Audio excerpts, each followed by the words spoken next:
Hello and welcome. We're glad you could join us for today's discussion with the U.S. Capitol, Washington, D.C. Among the topics we'll cover in the next 30 minutes, we'll be adapting a tourism brand for investment promotion, a challenge we hear from a lot of places. We'll also dive into building the case for more funding, a process the Washington, D.C. Economic Partnership has recently navigated quite successfully. There's a lot to cover, so we'll dive right in. First off, I am Steve Duncan, head of C Studios. If you're unfamiliar with us, we focus on research, strategy and positioning, and campaign activation for cities, regions, and countries. Basically, we turn deep knowledge and perspective about locations into marketing that moves people, investment, and decisions. Joining me for today in our podcast style session is Jez Kline, Vice President of Marketing and Communications at the Washington, D.C. Economic Partnership.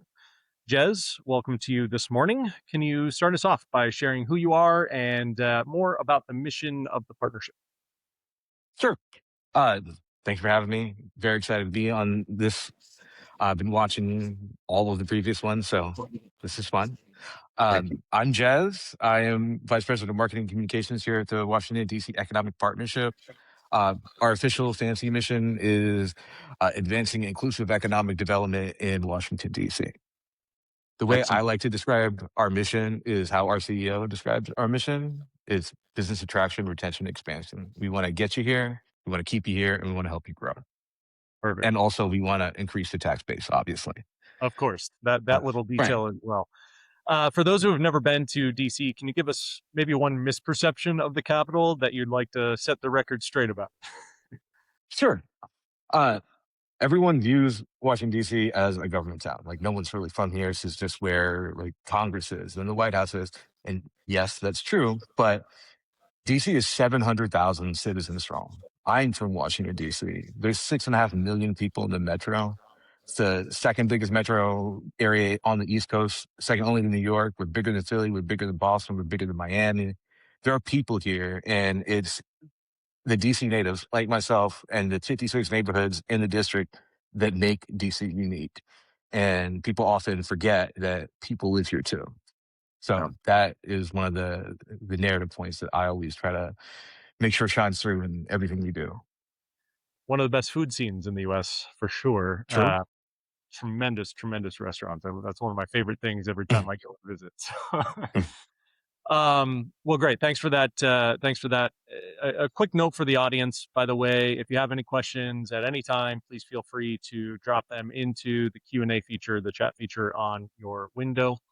But let's talk some marketing. Jez, if you will, rewind to almost a year ago.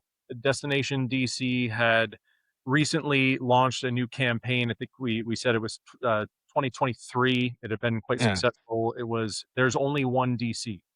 It was a visitor attraction campaign that put all that makes DC unique at the center of the narrative. They only feature subject matter you could do in DC and nowhere else. And so the partnership obviously liked it, had a strong desire to adapt it for business. Can you bring us back to that moment? What were the discussions and what was the thought behind trying to adapt this? Yeah. So Destination DC launched it towards the end of 23. And I think we reached out to you at the end of 24 to kind of help us adapt this brand. And to be completely honest, it wasn't even our idea. It was DC government. It was the deputy mayor for planning and economic development, who at the time, she was our third deputy mayor in 3 years. And we were on our first new CEO after 15 years of one administration. So a Ooh, lot of change happening in DC. Destination DC is one of the best DMOs, at least in my opinion, in the country. And they do great work. And they do great creative work, which is all in house for them. Um, and I thought when I sat there at their launch, when they launched Only One DC, I was like, this is awesome for tourism. When I heard that they want to use it for economic development, I was like a little hesitant. Mostly because like I come from a creative background. Like I started my career 20 years ago in branding and strategy, and I did 5 years in tourism. So I understand how you can be kind of precious about it and how tourism guys don't want the economic development guys to kind of bastardize the brand or like you can steal it. So I was hesitant, but deputy mayor's office wants this to happen. We wanted to present a unified front. There's only one DC. Like, let's do it, but we're going to need some help thinking through this, and that's when we reached out to you. Yeah, it's definitely a trend. This bringing all these different audiences together and trying to get a message that's maybe more unified, more one voice. But it is fraught with potential traps here and there for sure. And you named a few of them. So we got to work. We performed an evaluation of everything DC has to offer, and there was really one insight that I think struck a chord for all of us. You've mentioned it a few times. Can you tell us about that insight? It was the fact of being in DC, not near it, Yeah, and maybe give us a little bit of the landscape with your regional frenemies that you yeah, have yeah. in Metro DC. Yeah. So like my first read on the only one DC branding was like, is great for tourism because they can point to like these singular things that are only here, like three Hmm. Smithsonian museums, the White House, the Library of Congress, memorials, monuments, only here. For economic development, everyone kind of points to the same thing like, oh, we've got great talents in workforce development. We've got great transportation. We have business incentives. What is uniquely DC? And then when CCBOs came back with the idea of it's what's important is being in DC, not near DC, that immediately clicked for me. That was like my moment of clarity as someone coming from DC. And like I mentioned, there's 6.5 million people who live in the metro area. Everyone claims DC. Like I would meet people growing up and like, oh, where are you from? DC. Where in DC? Oh, actually, I live in Virginia. That doesn't count. It's the same thing for business. You want to be where the action is happening, not on a toll road across the river in the suburbs in a strip mall. You want to be right here in the middle of it, and that's what really like made that little switch flip in my mind. That not only can this work, but it can win. And it spoke to a lot of the other points that you pulled out in the proposal, the idea of FOMO being an insider exclusivity without saying those words and being, completely unsufferable. Like Yeah, yeah. that was what really worked for me. Because all of our biggest competitors are not like the Londons or the New Yorks or the LAs. It's the Bethesda, Marylands. It's the Arlington, Virginias. It's the people who trade off the name Washington, D.C., call themselves Greater Washington, but are not in Washington. Yeah. We have some global audience members, so just Yeah. maybe if you could illustrate on a map, probably should have brought up a map for this, but if you could just give maybe a geographical layout. I mean, you're mid East Coast, north south, a little further north than south, but maybe just the Maryland, Virginia, the geography of DC and that region and how close everything really is. Yeah, DC's very small, like area wise, and we're bordered to the north by Maryland and to the south by Virginia. And there are tons of DC suburbs. So DC proper is only about 700,000 people. But if you include those suburbs who are super close, um, touching, we're 6.5 million people. For example, like downtown where I'm sitting right now, like I am across the street from the White House. Um, the Virginia suburbs are closer to me right now than my house is, and I'm in DC proper. Hmm. It's closer by like a mile, but that's how close everything is clustered. Yeah, yeah. And the regional competition is certainly fierce. So as we get into some of the execution and how this came about, I'm going to bring up just a example here. Um, Let me get the right slide. Here we go. Excellent. Um, so yeah, we have the campaign here. So there's only one DC. We have this overarching message, and you see, it's not enough to be near DC. You have to be in it. That was really one of the overarching messages of this campaign, and something that really tied to some of the principles. We'll get into that shortly. And then these calls to action, these four messaging pillars, and we'll share a little bit more on these as well. But capitalize on access, where decisions happen, capitalize on expertise, where knowledge flows, capitalize on talent, where experts gather, and capitalize on influence, where change begins. Um, let me just go to the next slide here, and you see the message pillars. Really, these themes of access, expertise, talent, and influence, and all the things that really define DC under each of those areas. Can you talk maybe a little bit about this structure and when you first saw it, what was going through your mind, maybe what resonated most with you, and where you thought maybe there could be some issues? Yeah. So when we first saw it, we kind of viewed it as not like hard and fast brand rules, but kind of more of a framework within for how we talk about DC within the context of this campaign and only one DC. Uh, as we worked with C Studios, we kind of adapted it for our purposes in different contexts. So intelligence became expertise. Access and influence, we found was tough to differentiate for some. So, in some of the examples you see later, we ended up incorporating quality of life where it made sense. But what we've tried to do is, again, not think of it as hard and fast brand rules, but aim towards cohesion more than consistency. Yeah. Um, but everything like within these pillars, the access to decision makers, policy makers, change makers, the whole idea of proximity to power is kind of played really well with the idea of you have to be in DC, not near DC. Um, the opportunity to have chance run-ins with a senator or another decision maker at lunch or walking down the street, that happens like all the time. That does not happen in the suburbs. Yeah. Yeah. So taking Yeah. all of this together, I think really spoke to the idea of there's only one DC. Yeah, excellent. And can you talk about maybe the buy-in internally with, uh, some of the stakeholders internal within WDCP, but also the board members that you deal with on a regular basis? Can you talk about some of that process in gaining the buy-in? Because this was also a pretty quick process that took place. Yeah. Sometimes these branding exercise can go on months and months and months, sometimes years. But this was something I think we turned around in maybe 4 months, in terms of the evaluation and really structuring everything from beginning to end. Yeah, I think it was about 4 months because I think we reached out to you in December, and then by May, you were already presenting to our board. Yeah. Yep. Yeah.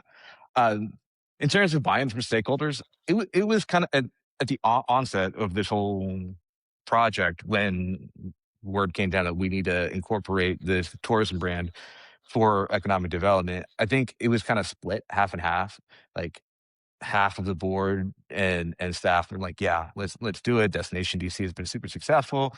They do good work. Let's do this together and speak with one voice as the city." And then the other half was more hesitant. Like, how is this going to translate to economic development?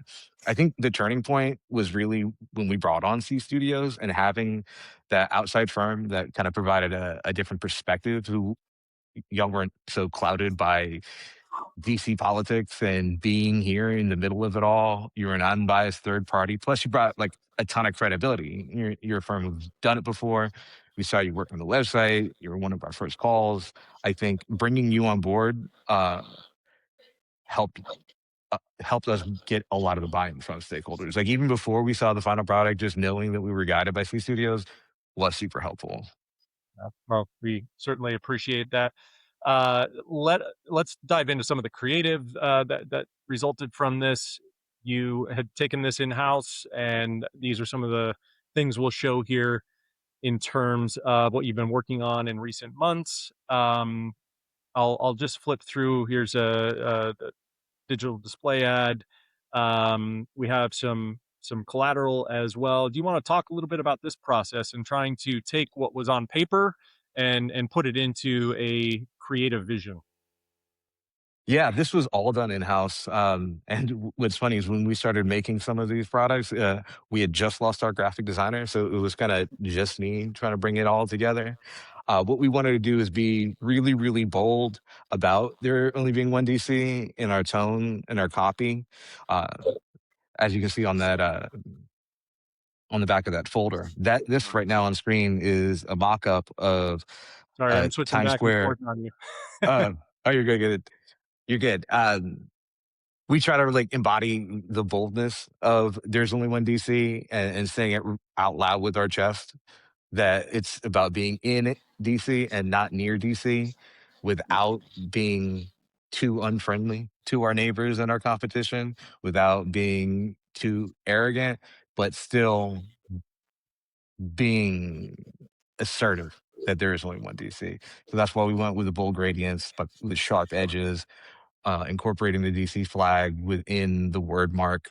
Um, it's a different word mark and style than what Destination DC uses. Theirs Mhm. is more rounded and soft and incorporates the Washington Monument in the D of DC. We wanted to be a little more forceful with our messaging. And do you want to talk about this one here? This is the mock-up Yeah, of Times Square, or is this the actual? this is a mock-up. That's going to be the position, but starting on Friday, I think. Yeah, Friday. We will have a 1,000 square foot LED wall above the Isle of New York gift store in Times Square that will run for 28 days, coinciding with the 4th of July America 250 celebration in Times Square. And we will be reminding everyone who walks by that there is only one Washington, D.C. And then this is already in motion. This is at the Dulles Airport, if I'm correct, right? Yeah, this is probably the largest of our three international airports. We ran this towards the end of April to the end of May to coincide with the Select USA Investment Summit, which saw thousands of potential foreign direct investment professionals come into our market. Um, this was super successful. I've always wanted to do out of home, and having something this bold and this eye catching, while our target market is in our backyard, was great. We had a lot of people taking selfies with these and tagging us. At the conference, we had several people come up and say, "Oh, we saw this when we flew in," and then took another selfie with our second repeat. And just again, the vibrancy of the colors and the boldness of the messaging, I think, has really been successful for us. I thought it was interesting. You talked about how you adapted the design. So there's a common narrative. There's only one DC. It comes from a similar truth on the destination side as it does on the investment side, but and the design does balance one another quite Mhm. well. I'm now thinking we probably should have the destination DC version on here, but you had mentioned they had used incorporated the Washington Monument, really tall Washington Monument into theirs. You took a slightly different approach. Walk us through maybe that mindset a little bit in terms of one voice, similar message, but slightly different design, creative, and execution for this particular audience. Yeah, like I mentioned before, like my background is in creative and branding, and one of like the core tenets of my philosophy and my approach to this has all for like 20 years has always been branding isn't about following a set of rules. It's not about doing the same thing the same way every single time. It's not about even being consistent. My whole thing is about cohesion over consistency. It's about every piece or every campaign feeling part of a greater whole, as Mhm. opposed to every campaign and piece feeling the same. So we wanted to take the ethos of there's only one DC. What are the things that are very unique to this place, to this city, that no other place has, right? Like no other place has 11 Smithsonian museums. No other place has the Library of Congress. No other place gives you access to 175 embassies. No other place has this level of cybersecurity talent, or 75 colleges and universities, or 20 plus R1 research institutes. These are things found only in DC. What we wanted to do with our branding is say this, still talk about what's unique to DC, but do it in our voice, which is a little bit more aggressive because we're trying to stand out against everyone else who is around us claiming the same things, right? Mhm. Yep. One of the ideas that was scrapped was how the surrounding areas call themselves Greater Washington, which understandable. We talked about calling ourselves the greatest Washington. I remember that discussion coming up on a call. Uh, so how do we take that kind of tone visually? And for us, it was these bold colors, sharp edges, bold typography. Yeah. Yeah. It's interesting what you said about being bold versus being arrogant, Right. and trying to keep that measured, especially with places. It's one thing as a brand where maybe that boldness and some level of arrogance is okay when you're going Yeah. against five competitors, but locations are so passionate. People have such a they resonate differently than just a sneaker brand or a clothing brand or something like that. And so it's it is definitely an area you need to watch out for, right? Right. Bordering to arrogance, almost dialing that back a little bit. And I Unless you're think it's something like important that Las we, Vegas, right? yeah, that'd be on brand for them, right? Like, There you go. Yeah. what we were really careful about is not like calling out the suburbs or downplaying their importance or going after any one place specifically, more being focused on us, Mhm. and the things that we can offer and that they're in the singularity of the district. Yeah. Just a few other elements here. We had worked on these campaign principles. This was also something very similar with Destination DC, where they, uh, there's some things you have to talk about, right? There are certain things that businesses are looking for, just like there's certain things that visitors are looking for. So on your website, it's fine to talk about that stuff. But there were also topics that for more external facing, proactive, advertising associated executions, it was important to have some campaign principles on what the more aggressive measures of this campaign would include. And so that started with only in DC, really keeping that alive. That's the campaign. We wanted to make sure it was Mm. true, and any advertising execution really stayed with that as much as possible. DC is a very emotional city, for better or worse. There are some positives and negatives to that, but really trying to highlight the positive benefits of that. Um, and then I'll just switch here to, you talked about the emotion as well. So Mm. we wanted to leverage some of that emotion, and so there was this list of any execution should really try to tap into these different emotions as a way to exude the essence of the campaign.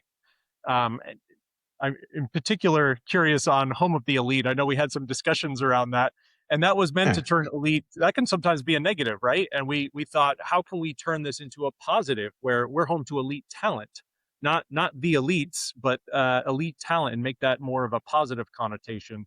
But just in general, curious how these principles and the emotional levers really helped you with taking this campaign forward. Right. So all we kind of included all of these things, the exclusivity, FOMO, insider access, even home of the elite, as like concepts and ideas without saying the words outright. And having all six of these things play into the idea of you have to be in DC, not near DC. One of the suggestions you had for us was leaning into case studies, and what we've done coming out of that is really focus on our video series. Is called Executive Insights, where we sit down and have a conversation with uh, an executive who made the conscious decision to move their company into DC and ask them why. And instead of the partnership or me and our advertising saying, you have to be in here, it's you having the insider access to decision makers, or it's being in the suburbs is not the same as being on Pennsylvania Avenue. Instead of us saying that, having C-suite leaders say that on our behalf as a testimony of a company who has actually come here and can explain the benefits of being here. That's how we kind of got around that. Instead of shouting ourselves out loudly and potentially arrogantly, we let our business community speak on our behalf and how they feel about being part of this club. Yeah. Um, So this is a lot about some of the strategic components and some of the creative side of things. I'm also curious about part of the strategy that was created was used to gain buy-in from a budget perspective. It's a challenge that a Yeah. lot of EDOs also have. Curious if you can give us some counsel on that in terms of how the plan was used. You guys have had some success with that, which is great to hear. But you know, that's a difficult topic for a lot of marketing individuals Yeah. to deal with, and so any counsel from your end on that? Yeah. The biggest thing is convincing whoever's making your budget that quality costs money. It seems super simple, especially if you're in marketing or in creative, that good things cost money. Um, Way we did it is kind of two different paths. One, we did a comparative analysis between our budget and our competition's budget, not just our perceived competition, like the New Yorks and the Londons, but also who our actual competition is, which is our regional neighbors and other similarly sized cities like Atlanta and Boston. And then we broke down what percentage of their total budget was marketing, and then Mhm. how that compared to us. And then we also compared how much we spend per capita, or actually what we did is like per citizen. We broke it down even further because trying to make it simple. The other thing that we did was ask stakeholders, who are your favorite economic development marketing campaigns? Like, where are they from? And then show them what that costs. By doing those two things, and then armed with the study that CCD has provided, we were able to triple our budget this last fiscal year. And right now, we're working on adding an additional 20% to that in FY27. That's incredible. Yeah, never Uh, underestimate the power of competitor intelligence, right? yeah, yeah. Yeah. And honestly, when you're asking for a budget increase and trying to justify it, think of that as a marketing campaign. Mhm. You are selling your department, and your audience is legislators. So pitch. Yep. Yeah. No, that's great advice. Any last lessons learned, either from the creative side, the budget side, anything that you feel would be helpful to leave the audience with? Yeah, you can't really do it yourself. I have like understood the struggles of this department and this organization since I got here in 2020. That we were underfunded, we were understaffed, we needed a cohesive brand, but until Destination DC had a successful brand and someone else saw it and then came to our CEO, and our CEO went to C studios, and then we did all the work of comparative analysis and pitched to legislation. That's how we got here. It was a long journey, and it's easy to like just be mad about being underfunded or not having the tools. You got to build coalition, gain support, Mm. and work. And I don't think this would have happened without Steve and his team, and without the buy-in of our board and our staff and our leadership. We appreciate it. It was a great partnership, and excited to see what comes next. Is it you've got the Times Square going up, that Yeah. activation going up? Any other big plans coming soon? Um, no, at this point, we're just kind of like Yeah, following the hopefully plan that that we set budget out at the comes, right? beginning. Yeah, right now Yeah. it's budget season for next year. Yeah. We just finished Q3 of our fiscal. Mhm. New fiscal starts in October, and it's an election year here in DC for local government, which we it provide about 75% of our funding. So for the first time in 12 years, we'll have a new mayor. Half of our city council is turning over. Um, it's a big budget. Like we're just trying to stay the course. So what happens? Who knows? But what I do know is like this work has been super successful, like an unqualified success. It's been super well received by all stakeholders and external audiences. And coming out of this, like we've built a momentum that is undeniable. And Yeah. whoever is in the next administration will have this body of work and this evidence. Yeah.